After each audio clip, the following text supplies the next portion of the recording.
Here we go. Day 3. Day 3 of RPG a day means that we are on Tactic Day.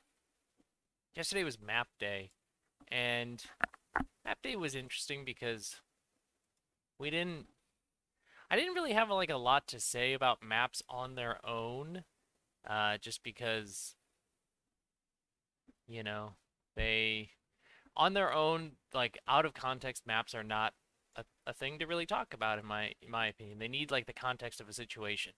Here's the situation. Tactics, right? Tactics give us immediately a context in which maps might be something that are interesting to talk about. Um, Tactics are incredibly hot right now. And what I mean by that is that there are a ton of games out there that are um, that are leaning into this idea of tactical combat in a way that is interesting. And why is that a cool thing to me? Because I love tactics. I love tactical combat.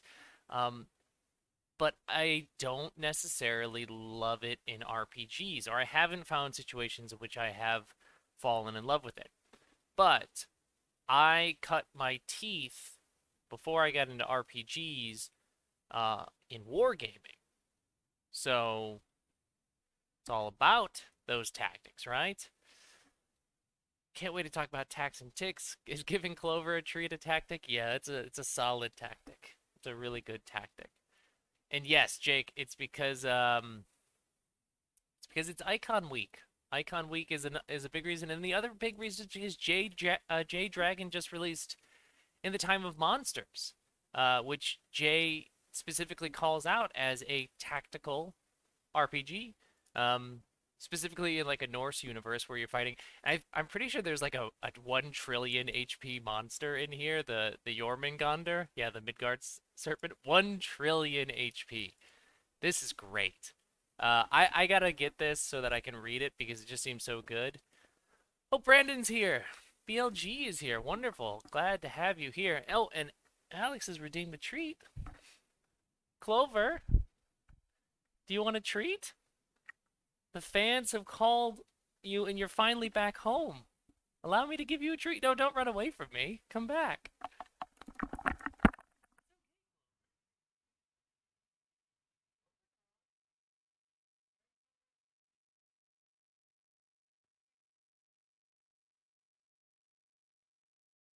One second, everybody. This is really important. Clover, you want a treat? You want a treat? Come here, Clover. Come here. Clover, come. Come here. All right, everybody, enjoy. Clover enjoying a treat. There she is. She's back. She's home. She's really excited for this. Alex made this happen. Made her a happy dog. Now she's gonna walk away. She doesn't dare eat in front of me. Now the stream is ready. Now the stream is ready to get going. You just made her day, Alex. Thank you for that. Okay. Some powers have you dealing damage where you're raising stuff to the power of your stat. Yeah, that's awesome, right? I gotta get on that. I gotta I gotta read In the Time of Monsters because it sounds awesome. I gotta pick it up and read it sometime this week because I was reading Icon last week or just like a couple days ago, and I'll get into Icon and what excites me and doesn't excite me about Icon in just a second. Not really a second, probably in a little bit. So tactics.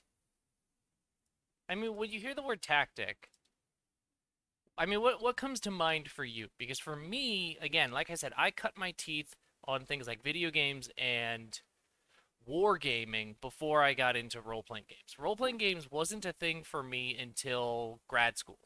So I spent quite a significant period of my time, of my life, never even thinking about role-playing games. Oh, Navi, thank you. Thank you for following, by the way. Welcome. So I mean, when we think about tactics, for me, there's two things that come to mind. One, Final Fantasy Tactics. The only Final Fantasy game I've ever played. I didn't play any of the other Final Fantasy games, which maybe is like a big gamer sin for me. But it just was never a genre that I got into. Um, but I loved tactics. That's why I liked Advanced Wars. I liked Final Fantasy Tactics. I liked um, Fire Emblem. Play those games to death when I was in like high school.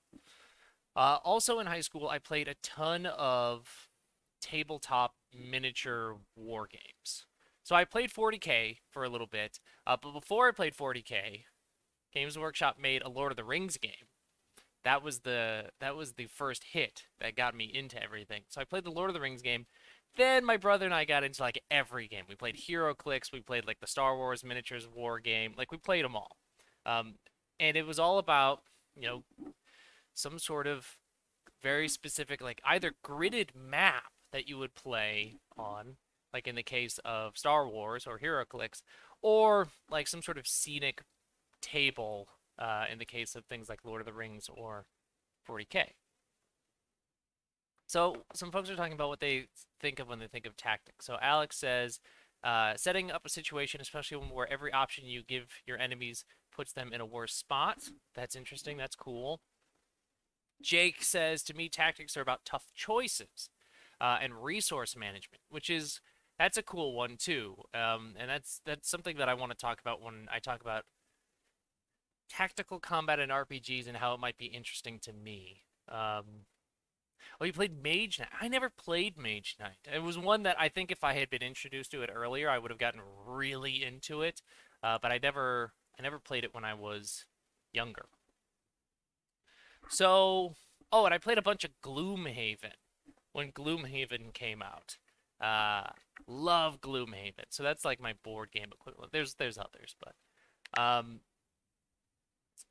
so eventually with wargaming, I don't want to say dissatisfied, but I became bored of the same fight again and again and again, like outside of context without situations.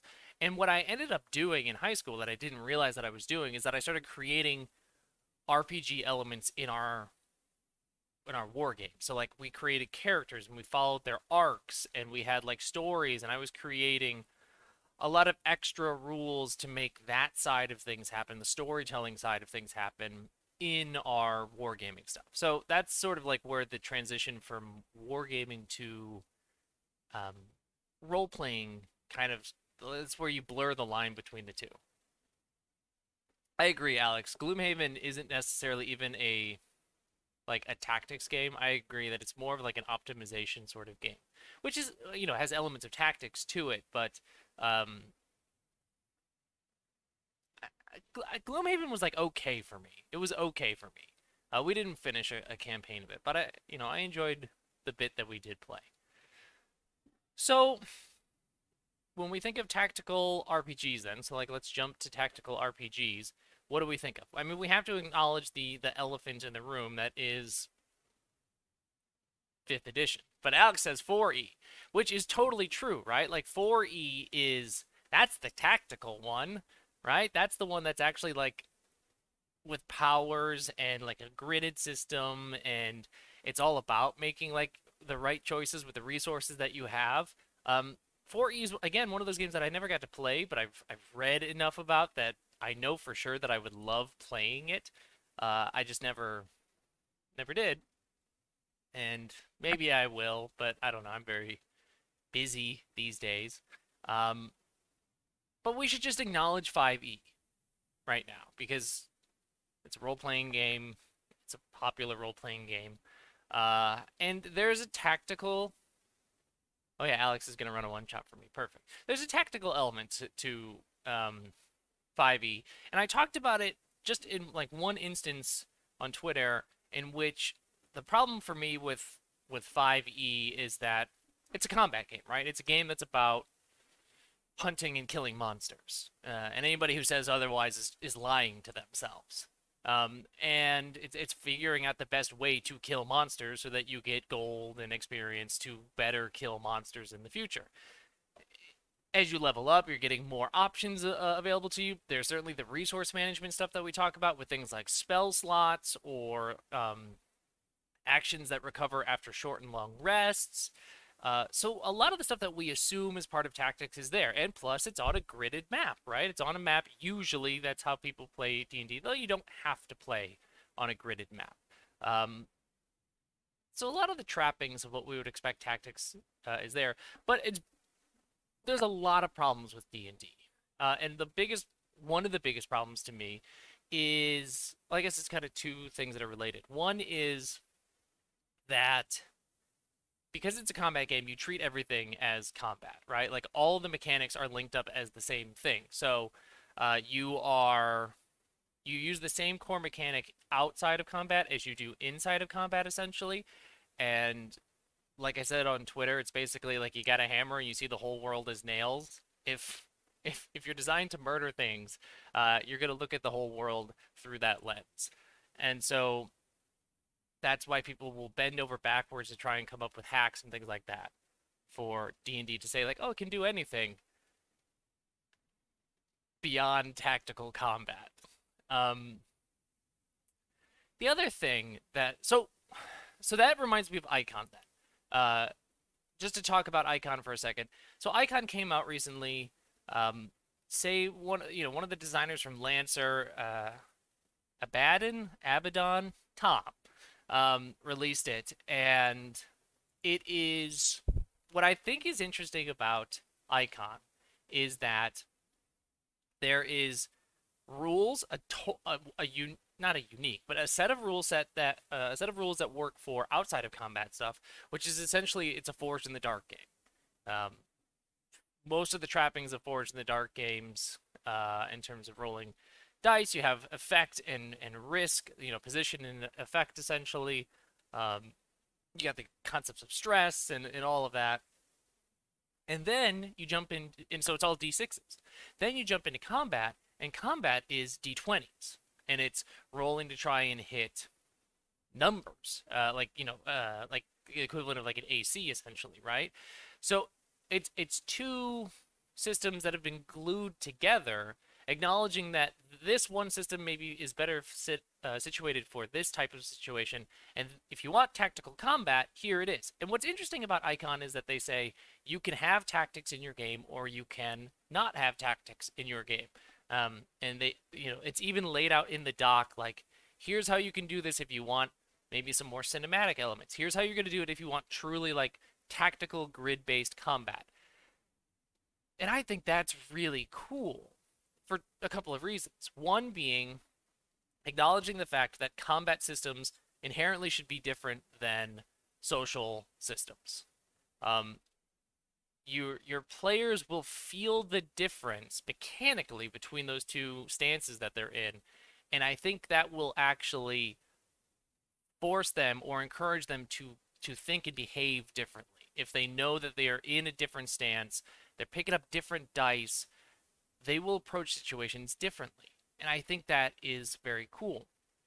In a sense, this is what I tried to do with Nova, for example. So Nova, you've got these attributes that you're rolling in non-combat situations. You can roll them in combat. You just rarely do. Nova is mostly a resource management game once you get into combat. There's no rolling of dice. You just do things. When you say you do a thing, when you use one of your powers, it happens. And the trick then becomes, how do you manage the resources that you have, and how do you tactically handle this ever increasingly complex combat? And that's the other thing that Nova and Lumen does that I think is interesting and leans into tactical combat without needing a grid, is in the GM turn. The GM turn has two elements to it. One, resources. So again, it's a resource management game in combat, so you need to produce resources for your players to consume. The second thing is that, and I haven't seen as many GMs who run Lumen games do this. Some do. I wanna see myself and others lean really into it. Is you are supposed to create a big change in the battlefield in the GM turn. That's the second thing. And why does that exist? It's to lean into the tactical side of combat. is to say, okay, the players are probably winning because Lumen games are designed for badass players, badass characters. So how do you make sure that they continue to win, but they have to do it now in a new and interesting way? Tactically, they have to change the way that they're approaching it. Because if you don't do that, if you don't have that element of combat, then it's why go through the whole thing? The players are going to win. They're incredibly powerful. Same thing with like D&D. Like in a balanced encounter, the players are going to win. It's just like how long do you want to play the game where you slap each other's hit points until one side hits 0? You need to do something that makes it new and interesting and exciting. And that's the thing that I really like about the GM turn in Lumen, which I'm now like forgetting how I got onto this train of thought. Anyway, so I think that's really interesting. So Diceco says, in that way, I guess a tactic is an answer to a challenge. Yes, I think so. I think that's how I think about tactics, is that I think of combat as a problem-solving scenario, and to get it a little bit into psychology here, when we talk about problem-solving, we talk about them as ill-defined or well-defined. A well-defined problem from a cognitive perspective is one in which the rules and goals are clear. So the constraints of what you're capable of doing are clear, and the goal is obvious as well. That's a defined problem. Ill-defined problems are either the rules are unclear, like the constraints, what you're able to do is unclear, or the goal is unclear, or both. And so for me, I think of combat as a problem-solving scenario. Usually a well-defined problem-solving scenario where you know what your goal is. It's probably to kill everybody on the other side. And so now it's a matter of figuring out the best way of doing it. If we talk about problem solving from a cognitive perspective, there's kind of 3 heuristics. There's more, but like 3 major heuristics that we think about in terms of how people solve problems, specifically well-defined problems. One is called the means end strategy, which basically says, I know what my big goal is. That might be difficult to accomplish just like on its own. So I break things up into sub goals that I can check those boxes off. And as I'm checking off each sub goal, I should be checking, am I closer to my big goal? If I am, I'm doing the right thing. So like you're in combat, there's a big bad, right? And they've got tons of minions in front of them, goons in front of them. You know you want to kill the big bad, but it's probably really hard to go get that person. So you need to weaken them, right? You need to take out their forces. You need to figure out what their vulnerability is. So you create all these sub goals, accomplish those, and then you can do it. Or exactly like Alex says, like in chess, the big goal is to take the king, right? There's sub goals in order to make that happen. There you go. So like Alex is doing a good job of sort of outlining this. The hill climbing strategy is run in the straightest, fastest line towards the end solution as you possibly can. If you have 2 options and one of them is going to get you closer to the goal, take that. Even if it's the suboptimal choice. Even if tactically it's not the best thing for you to do, you do that. Hill climbing is really good in like small constrained problems. So like as a tactic, it's really helpful in situations where you there's not a lot of pieces at play, and so you don't have to worry about complications. But if it's a puzzle that has a lot of moving pieces to it, then it's tactically not a good idea to hill climb. And then the last one is working backwards. Again, this really only works if you're in a well-defined situation, and then you can think about what your end goal looks like and think, what's the step before that? What's the step before that? What's the step before that? And then you essentially reverse that process. So that's a little bit of a cognitive psych trip into how this might be applied into tactical combat, is that if we think about tactics as a problem-solving scenario, then we can borrow from cognitive psych's understandings about how people solve problems and think about how that could be implemented into your game, right? So if you're designing a game in which you want tactics to be a thing, and one of the most common strategies is using means ends, that sub-goal thing, think about how do your rules encourage players to create sub-goals in combat. And that the progression through those sub-goals is interesting, satisfying, and moves them towards the final goal.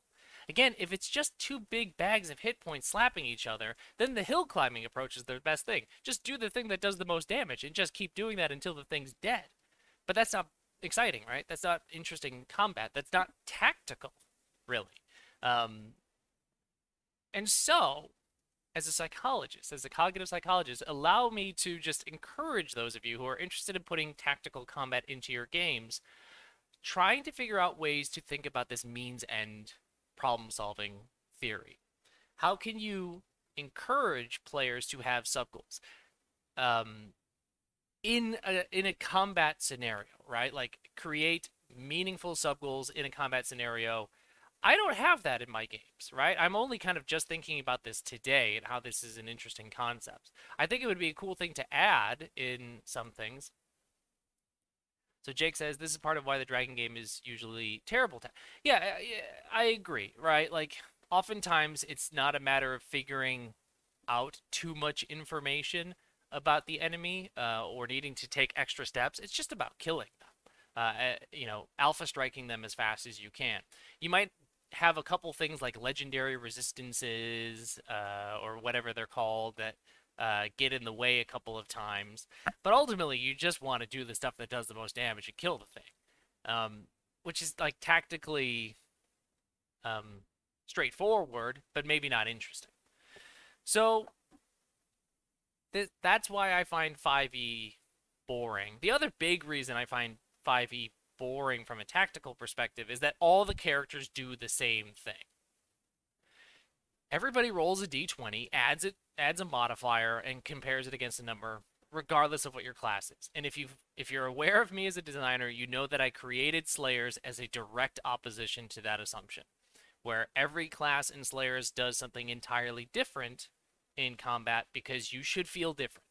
The example I always give is the wizard is manipulating reality with their magic, and they're gonna roll a d20 and add a modifier to see if their spell hits. The fighter has this legendary weapon of old, untold like legends of the magic and power of this weapon. They're gonna roll a d20 and add a modifier to see if they hit. Both of them are doing the same thing. It isn't that incredibly unsatisfying. I think it is. I think that's incredibly unsatisfying from from an immersion perspective, from a tactics perspective. Because at the end of the day, we're all doing the same thing, and that's not interesting to me. Okay, so what are some folks saying here just to check in? Oh, Jake, that's why you like Slayers. Excellent.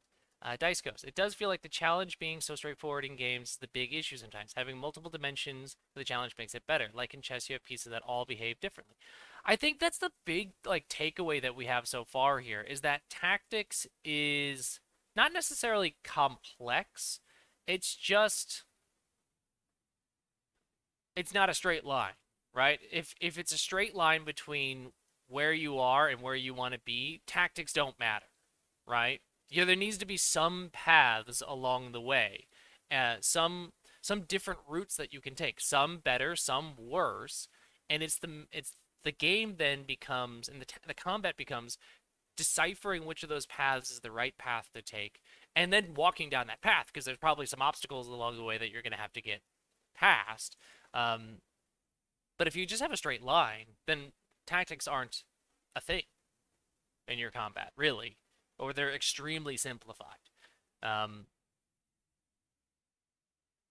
yeah, if you don't have to make a choice, it's not really a tactical situation. So, um, I guess that also then it leads to the question of does tactics need so there's a difference between narrative and there's narrative combat and then there's I don't know, grid combat or whatever you want to call it. And I think I think a lot of people would look at grid combat and say that's more tactical than narrative combat. And I get where that comes from, just because you can see the measurements and everything. And like we said, maybe the more layers, the more paths, the more complicated, the more tactical it is. But I don't think that's inherently true, that you need that it's always more paths means more tactical. Um, I just think that in terms of narrative versus grid combat from a tactics perspective, they can both be highly tactical situations. Like Lubin games don't use maps, or I shouldn't say don't. Most of them don't. There are some cool ones out there that do. Um, Battle Hymn, I believe, uses a map. I believe. I know Adira did some cool stuff with locations and kind of like zones and areas with gun fucks, which is a little bit different. Um, so let's look at what some of these folks are saying. So Jake is saying the grid gives an opportunity for another layer of meaningful choices, but oftentimes it doesn't get utilized in a creative way.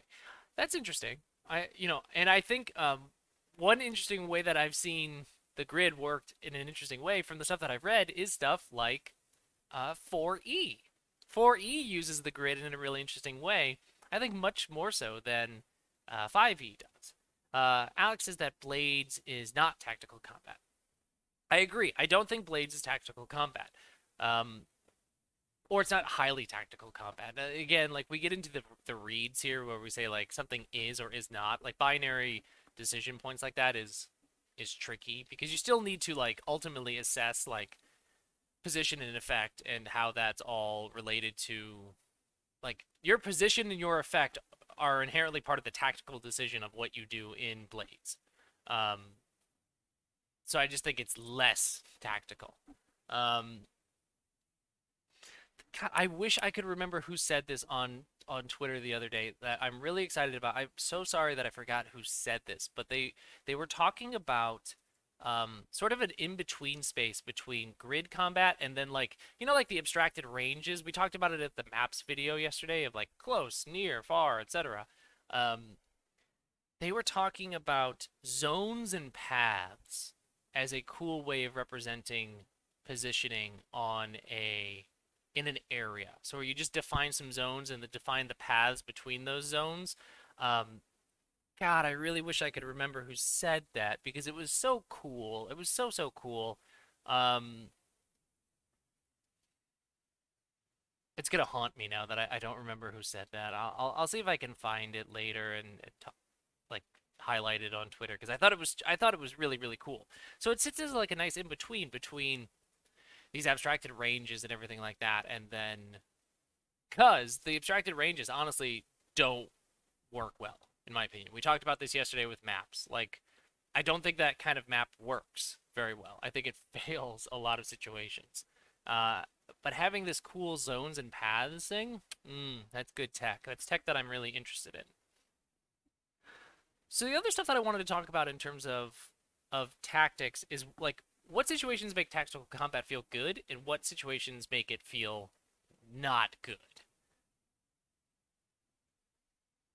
For me, again, all of this is totally subjective. This is my opinion on what makes something tactically interesting or sound. Is it has to be meaningful, first of all. If it's not meaningful, then I think like most of us say in our games, if it's not meaningful, you're not rolling dice anyway. So like if there's no point to the fight, then don't do the fight. Um, but for me, there needs to be this element of choice, and that's something that we've talked a lot about here. Is that it's not a straight line. If it's a straight line, then I think tactically we either have just kind of failed to institute tactics, or there's just pretty much a singular tactic that's going to get you where you want to be. The other thing, the other things that I like then in it, and I'm starting to realize this because of Lumen, for example. I like tactical games to feel fast. That's a huge problem with a lot of games, right? A lot of games where your turn takes minutes. Don't like that. I don't like that. Because I've reached the point in my life when I play games that, like a game that takes 90 minutes to like 2 hours, that's my sweet spot. 4 hour sessions, can't do it anymore. Like my mind just can't handle that. Um, So a tactical game that has choices, meaningful choices that are fast and powerful, you can kind of see where Lumen emerged from as a result of those things. And here's the thing that I'm really interested in. Here's the thing that I want to hear what folks think about, which is no dice. No dice. Let's just get rid of dice in tactical combat. Is that interesting? I think that's interesting. What do I mean by no dice? I mean action point economies. Again, I cut my teeth from video games and from board games before I got into RPGs. Uh, Signal Station, which I think is Michael, if I'm recalling names correctly. Uh, Nothing but rock, paper, scissors. Just rock, paper, scissors all day long. Uh, yeah, let's just do that. I mean, that would be kind of interesting to me.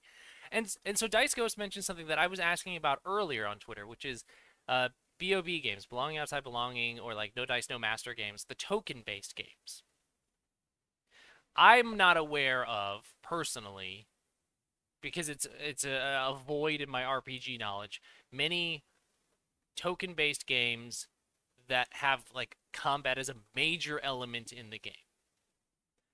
There could be games out there, and it's just truly my ignorance and not knowing that genre very well. Um, but tokens, like that's the thing for me. So let me give you an example of what I'm talking about here. Card games. Very good. Yes, Dice Ghost mentions card games do this. Yes. I like that. So Drifters. This is a game that I'm working on. I'm returning to. It was a game that I started working on 2 years ago. And I've got 3 different drafts of it. One rule draft is what ultimately became the gunslinger rules for Slayer. So like the 6 bullets and you're tracking them and you're carving runes into them.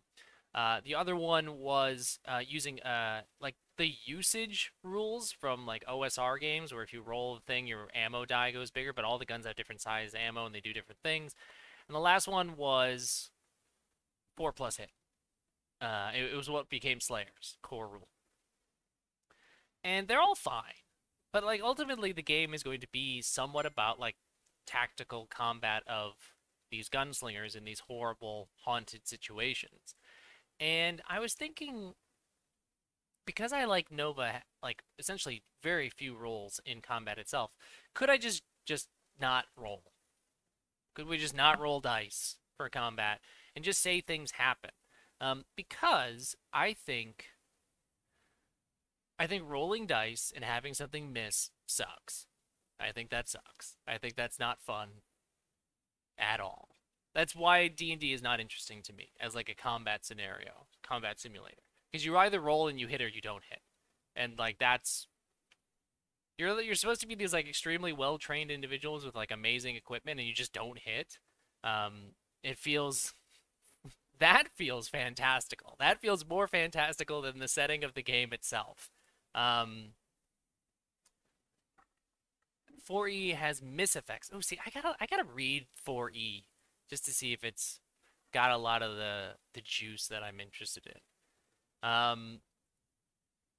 Even for no other reason than it just makes things take way. It does, right? Doesn't it just take way longer when you're rolling and you're just hitting, and then sometimes you're missing, ultimately just to reduce a hit point down to 0.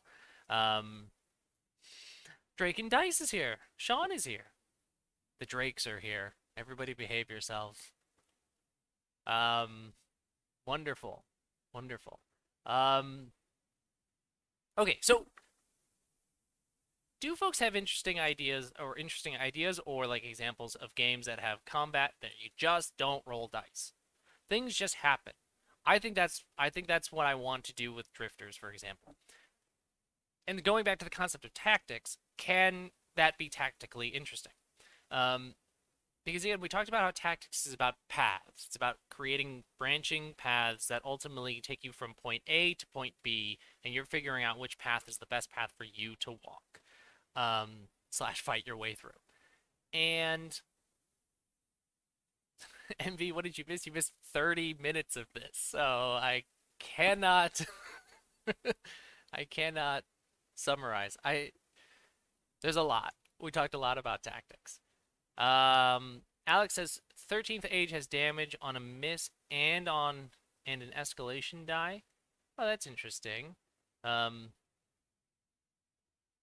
Swords Without Masters. Sword Without Master is purely narrative combat where all you're doing is matching a predetermined narrative mood. Interesting. Interesting. I have played Into the Breach, Alex. I didn't play a lot of it, but I played a little bit of it and I enjoyed it. Let's see here. We're meeting challenge questions from other players. Show me your player overcoming X or succumbing. That's so cool. That's really interesting. I should look at Swords Without Master, just as a thing to read about. Um, so you have full knowledge of what enemies will do, and you can't miss. So I like that idea of like you can't miss. I also like the idea of you not knowing what enemies can do, and that's part of the tactics is like learning what does and does not work. Um, Slay the Spire, yeah, those sort of like roguelike deck builders are interesting. So to me, I'm curious about making a tactically interesting combat game in which it's all resource management. Does that mean it's just a Lumen game and I just say you don't roll dice in combat? Maybe. Um, that might be it. Um, or it could be a Dogs has a super cool bidding system.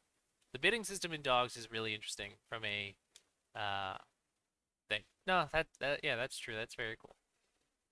One mechanic that I've always loved playing with is where your HP and your power fuel are the same. Mm-hmm. Mm-hmm. Mouse Ritter, where you always hit and you just check the damage. So for me, that stuff is exciting. This is why I never got into XCOM, by the way.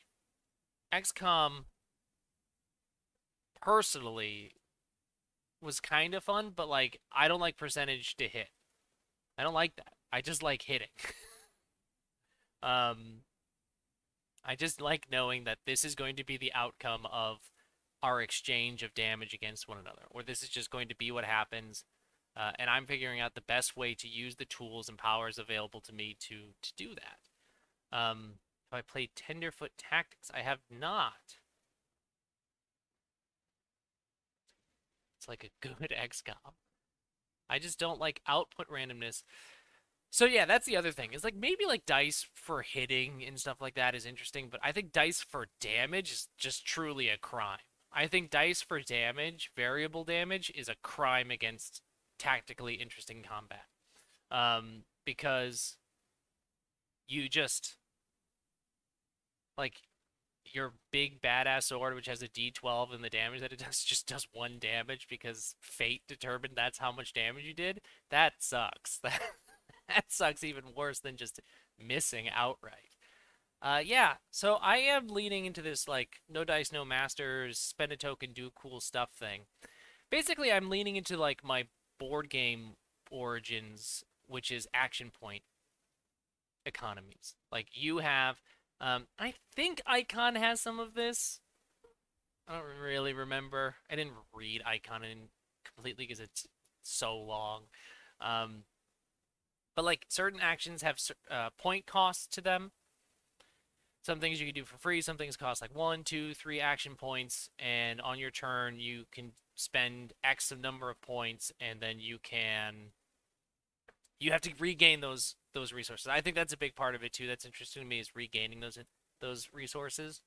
Um, yeah, check out Icon just for like the concept of smash two systems that are different from one another against each other because you acknowledge that a one size fits all system probably doesn't adequately handle the narrative, social side of things, and the combat things adequately. You probably want two different systems for that sort of stuff.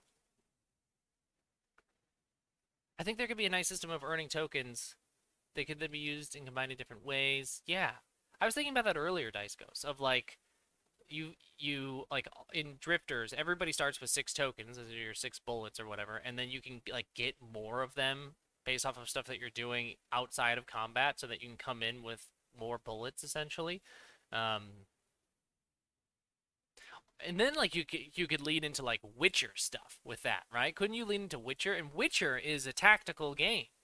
Witcher is a tactical video game because yes, you could just run in and swing your sword until you kill the monster, but there are better ways to do it.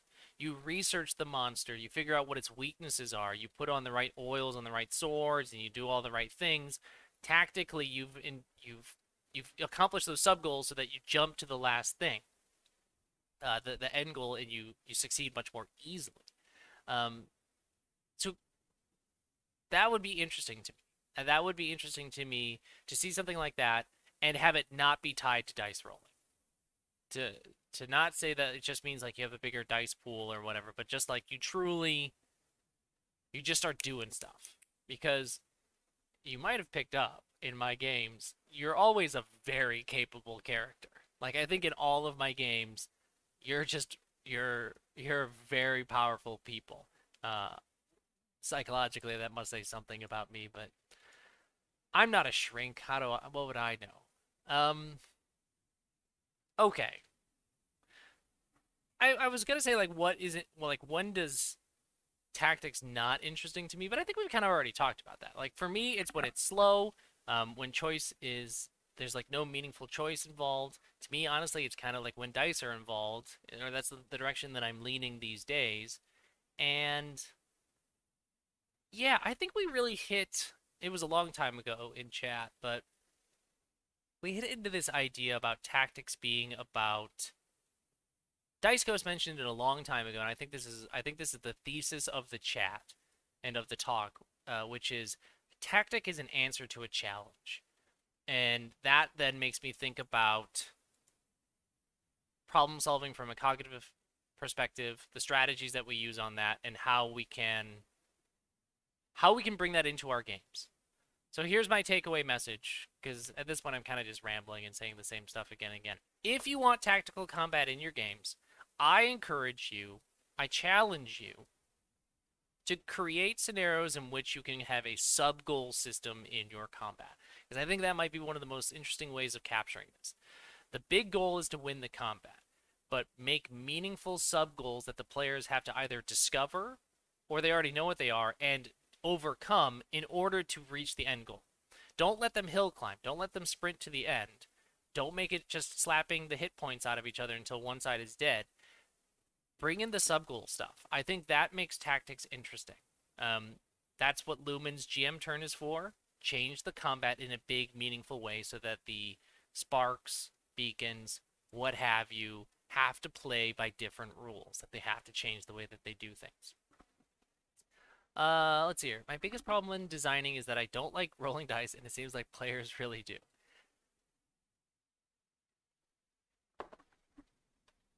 It's okay, right? You can. There are people out there who don't like rolling dice, or people like me who used to love rolling dice. Used to play 40K, remember? I used to love picking up big handfuls of dice and then going, this feels good. How many fives and sixes do I have? And now I've changed to the point where dice just, they're fine. Dice are fine, but I don't want to see the whole world as nails and I have a hammer in my hand. I think there's other ways of doing it. Big thing here is tying those sub goals in a mechanically. Yes, that's the thing. It's like the sub goals. Finding a way to like mechanically incentivize that is the interesting thing. Like think about The Witcher, right? You're gonna kill the monster. You can probably just swing your sword until you can kill it, but if you accomplish the sub goals of researching and getting the right oils and all that stuff, you do so more successfully. And like, how do you incentivize the players to do that? Maybe the rewards for the combat are better if they accomplish more sub goals, right? So if you got a reward system like XP, more XP based off of accomplishing sub goals, more loot, better loot, right? If you kill the monster by using its sub goals, then maybe you from like a monster hunter perspective, if you understand all of its weaknesses and everything like that, and you kill the monster, you're gonna extract more resources from it. So the tactics isn't about killing the monster. You know you're gonna kill the monster, but do it in a way that you're going to be rewarded the most. You can do it in games through scenario design. Oh, we talked a lot about scenarios a couple days ago. And I think the choices that a player has needed to be meaningful, involving the challenge. It's easier to kill enemies with explosives, but then you don't get loot. There you go. That's a good example. In XCOM, you can kill enemies with explosives, but you're not going to get stuff for it. Right? Your players can hill climb. They can alpha strike the boss, probably. Like in Nova, oh my god. The sparks are so powerful. They could, absolutely, because the HP of enemies in Nova is not very big, they can just kill anything that they want in like with one concentrated effort. Uh, so how do you prevent the alpha strike or discourage the alpha strike? If that's what your game is about. If your game is about, again, we're working on the assumption that your game is about tactical combat. I do like the idea of using a token action point system approach that could address choice paralysis and balancing too. Yeah, right? That's interesting too, right? That we're not worried about. I mean, we have to think about it like analysis paralysis. That's a big assumption about Lumen games that you got like 3 to 5 powers because if you had 12, your turn's going to take forever. And that would not be interesting. This is based, I think you can tie in some of the Power by the Apocalypse-esque questions into combat. Yeah, right? Why can't you directly assault this enemy? Like, like, you attack them and they just, no harm is done. Why? Why didn't that work? Figure it out. Okay. I think that's enough, like, tactics talk.